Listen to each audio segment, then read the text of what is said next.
Hi,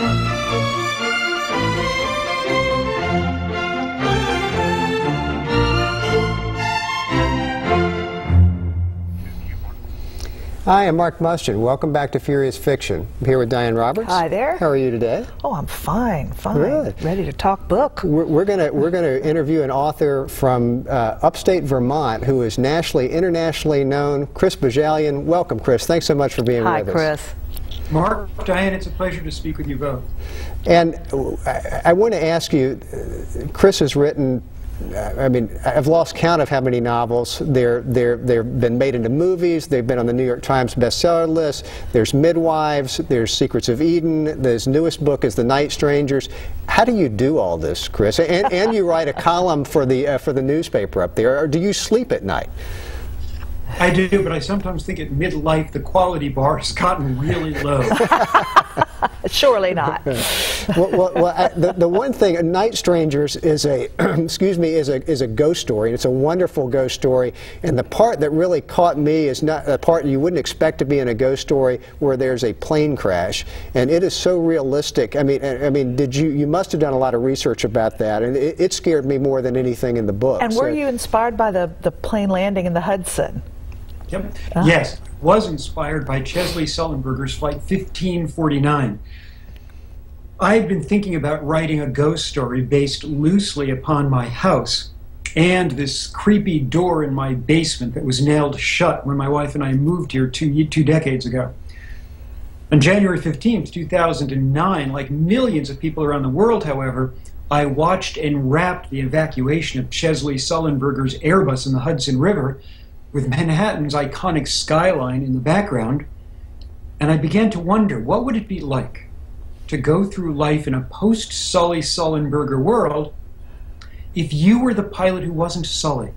If you had to ditch your plane, but unlike Sully, people died, but you lived. And I began to try to frame that in my mind, and it might have been the shape of the squat over-wing exit doors. But I thought of a door in my basement, and the very next day, I wrote the following sentence. The door was presumed to have been a coal chute, a perfectly reasonable assumption since a small hillock of damp coal sat moldering before it, and I was often running on a book about a pilot's madness and post-traumatic stress disorder after he has to ditch his commercial jet at Lake Champlain, but unlike Sully, his plane flips. So it's kind of airplane gothic. Really cool. I think you're right, Dan. I think it is airplane gothic. I was consciously or unconsciously, I was preying upon both the sort of classic haunted house fears, very traditional, and the more modern fears we have of flying. And Chris, so do you find yourself, when you get on an airplane now, knowing this, having done the research, are you kind of thinking in the back of your mind, ooh, wouldn't that be an awful irony? Yeah, it has. Well, after I'd finished the book, when my wife and daughter and I were flying into Burlington, actually from Florida, we had unbelievable turbulence in a CRJ 700, precisely the kind of plane that crashes in Lake Champlain in my book. Oh, no. And after we landed, my daughter, who's 18, looked at me and said, "Man, if we'd crashed, that would have been amazing for your book." That's a right-thinking kid. Exactly. Good for the book, maybe less for you. So, well, tell us what's coming next, Chris. I know the book. There's a book on the Armenian genocide out there somewhere. 2015. Is there anything before that, or tell us what's coming down the pike? Well, actually, yes. As a matter of fact, July 17th. You will see my next book. It's called The Sandcastle Girls, and it is about the Armenian genocide.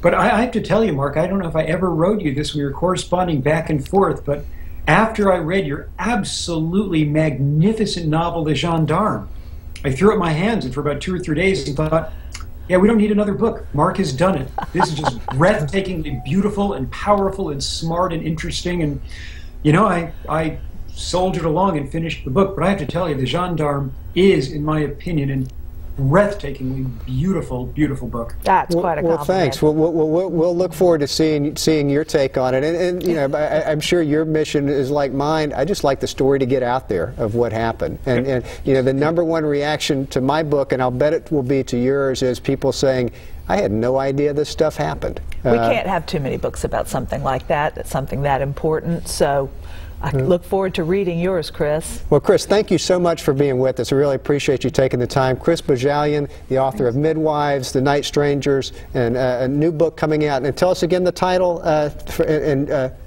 Sandcastle Girls. The Sandcastle Girls, next year. Thanks, Chris. Thanks so very much. Take care.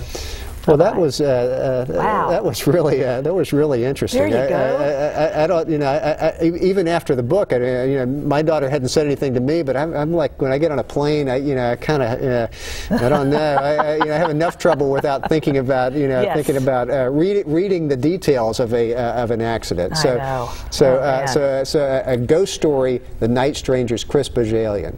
I'm Mark Mustian, here with Diane Roberts. Thanks for being with us on Furious Fiction. Thanks. We'll see you next time. Bye-bye.